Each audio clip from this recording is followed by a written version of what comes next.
Beth Phoenix recalls crying after starting WWE commentary, what Michael Cole told her appearing on oral sessions with Renee Paquette recently. NXT commentator Beth Phoenix talked about working as a color commentator for WWE's Yellow brand. Phoenix recently tweeted out about how much fun she's having at the booth and explained the reasoning behind the tweet. "I mean that statement in that I feel super excited to have found the two co-workers that I jive with really well," Phoenix said. "This is not taking away from anyone else I ever worked with. Mauro Ranallo, Nigel McGuinness, Tom Phillips. I have great experiences and learned so much from everybody.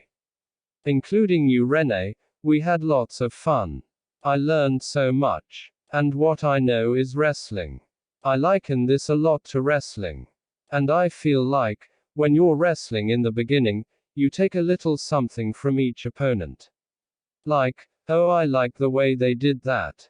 Or, I learned a lot from that moment and having to think on my feet. So I've taken so much from getting to work with the best of the best.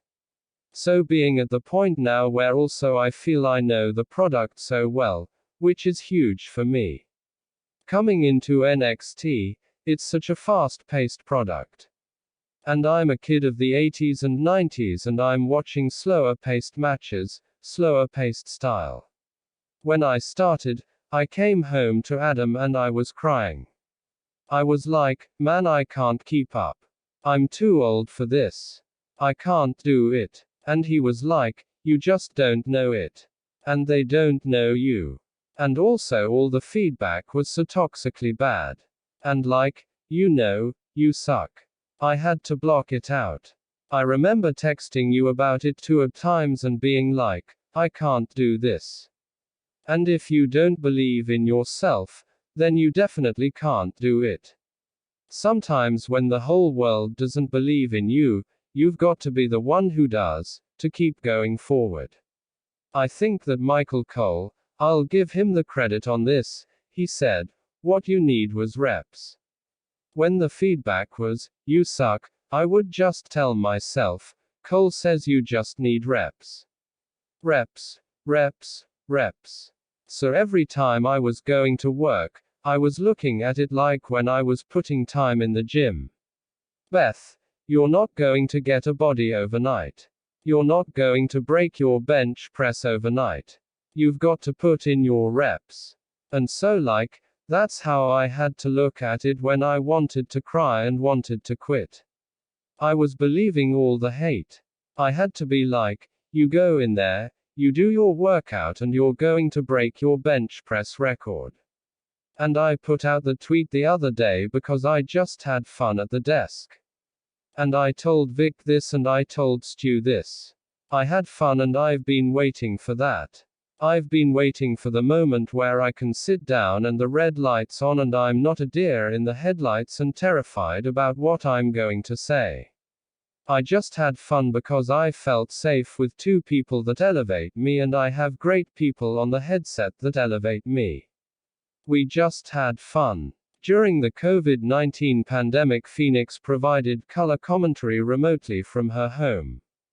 Part of that was because she lived in a state under lockdown, North Carolina, but according to Phoenix there were several other factors involved. She also detailed how her commentary was done on delay, and praised the announcers she worked with for their work with her. It was a village of people. It was a village, Phoenix said. So what happened was over the summer, Adam had the greatest wrestling match ever.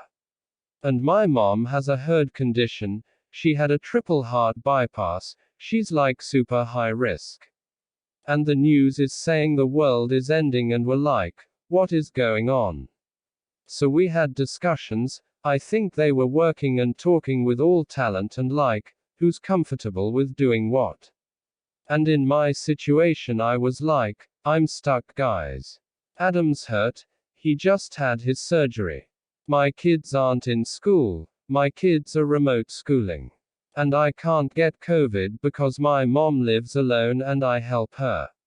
So I was like, I was in a situation where I was like, maybe I have to quit. I said to them, I said, if you have to replace me, I completely understand, but I'm stock. I need to take care of my husband. He needs my help, my kids need me, and my mom needs me. And Michael Cole and Hunter said, we're going to come up with something. They got with tech and tech got with me. And you know me, I can barely operate a cell phone. It's magic that I can click a link to get on Zoom. And somehow, with an army of WWE masterminds, we were able to set up a remote commentary station, and they did so for Mauro as well. Because of travel restrictions. And North Carolina was locked down, I couldn't even get there if I wanted to. And then we did this progressively throughout the rest of the summer and the fall through Christmas. And we were able to get my mother vaccinated in that time, before I went back to work. She was in the first or second high-risk group. We got her vaccinated and Adam was healed, so he didn't need my help anymore. And my kids returned to school. So my life, I was in a position where I could travel again and expose myself to risk, because all my personal ducks were back in a row. I've said this to everybody individually, but I have absolute gratitude and loyalty to NXT, to Hunter, to Cole, to everybody that made that happen, and how hard it was to work with me. Because they had to put the other commentators on delay. I was about 1/8 of a second, in order to match me, because it was done through Wi-Fi. So they would be 1, 2, 3 in the ring, you know how fast everything moves, 1, 2, 3. They'd have to call it and then see it on the screen half a second later. Replays, everything was off. To the guys who were sitting at the desk, they were so good that they were working on a delay, to operate in sync with me. It was unbelievable. Going away from commentary, Paquette asked Phoenix what she'd like to see from women's wrestling going forward. Phoenix echoed a similar sentiment to that of former WWE star Mickie James. I feel like something that I hear often from fans, and the chatter amongst the women, I feel there is room now, and the chatter amongst the women, I think there is room now, and we've educated our audiences to see the women as stars, you might be able to do a weekly women's show, Phoenix said. And no offense to Glow or previous all-women's shows, but it wouldn't be so much gimmick, it would be wrestling. And I think you could have characters and interactions and personality, but you wouldn't have to have entirely gimmicky, flowery angles and a cam line at the end. You could have entertainment and wrestling.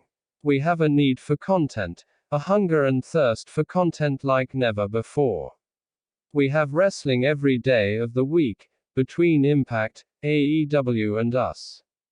There's so much wrestling, I feel like a women's show would be successful because consumers are asking for it.